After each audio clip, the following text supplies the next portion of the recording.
Salut YouTube, on se retrouve aujourd'hui dans une petite vidéo pour vous expliquer mon build pour Rime. Bon, c'est loin d'être le seul build, c'est peut-être pas le meilleur, mais en tout cas c'est celui que je joue.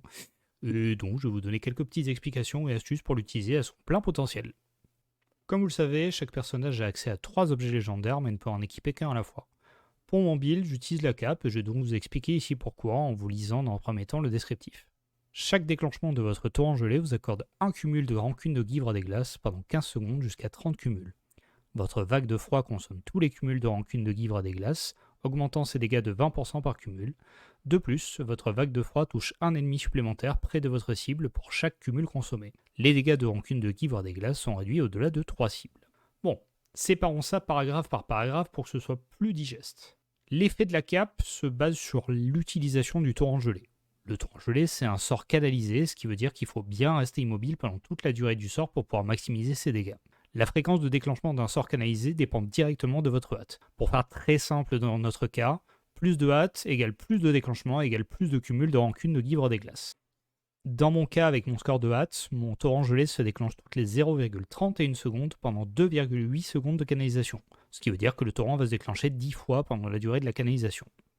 Si je lance mon torrent gelé, vous allez pouvoir voir apparaître ici les cumuls de rancune de Givre des Glaces dont on parlait tout à l'heure.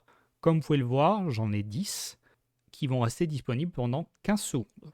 Ces cumuls servent à augmenter les dégâts de ma vague de froid et à augmenter le nombre de cibles touchées par cette dernière. Dans mon cas, 10 cumuls signifie que ma vague de froid fera 200% de dégâts supplémentaires et touchera 11 cibles, 1 plus 10 bonus. Ce build se basant principalement sur ces cumuls et ce buff, il faudra donc jouer autant que possible autour du torrent gelé et de la vague de froid. Donc ça, c'est l'arbre de talent que j'ai choisi pour cette manière de jouer Rime. Dans ces talents, il y en a 2 qui sont plutôt génériques. Le premier, c'est Avalanche. Comète de glace a 15% de chance de frapper 2 fois et 7% de chance de frapper 3 fois. C'est assez classique dans le sens où la comète est une de vos sources de dégâts principales. Forcément, si elle a des chances de taper 2 ou 3 fois, ça fera beaucoup plus de dégâts. Le deuxième talent, c'est le choc en cascade. Pour chaque anima que vous générez pendant que votre choc thermique est actif, vous invoquez une hirondelle de givre pour attaquer votre cible. La durée de gel fulgurant est prolongée de 0,2 secondes chaque fois qu'une hirondelle de givre touche un ennemi. Qu'est-ce que ça veut dire ? En gros, votre CD de burst principal qui est le gel fulgurant, à chaque fois que vous allez générer de l'anima, donc à chaque fois que vous générez de la ressource, vous allez avoir une hirondelle de givre qui va aller toucher un ennemi. Et pour chacune de ces hirondelles de givre qui touchent l'ennemi, vous allez prolonger le temps de votre gel fulgurant. Donc, encore plus de temps de burst, donc encore plus de dégâts. 3 des autres talents augmentent l'efficacité du torrent gelé. Dans un premier temps, le tourment suprême augmente la durée de mon torrent gelé de 0,8 secondes. C'est pour ça qu'au lieu des 2 secondes de canalisation que vous avez peut-être en regardant la description de votre propre sort, on tombe sur les 2,8 secondes dont je vous parlais un peu plus tôt. Plus de temps de canalisation égale plus de déclenchement du torrent égale plus de cumul de rancune de Givre des Glaces. Attention, une canalisation plus longue veut aussi dire que vous êtes immobile plus longtemps. N'oubliez vraiment pas de regarder sous vos pieds parce que sinon vous risquez de mourir. Le talent givre coalescent quant à lui permet au torrent gelé de bénéficier d'une pulsation de dégâts autour de la cible visée, ce qui inflige des dégâts à hauteur de 43% de votre intelligence en dégâts de zone. Bénef. Enfin, le torrent givre âme permet à l'ensemble de vos sorts d'avoir une chance de renforcer votre prochain torrent gelé et d'augmenter sa fréquence de déclenchement de 40%. Encore une fois, plus de fréquence de déclenchement, plus de cumul, égale plus de dégâts de la vague de froid. Enfin, un talent sera utilisé pour maximiser vos dégâts et notamment ceux de votre rancune de Givre des Glaces.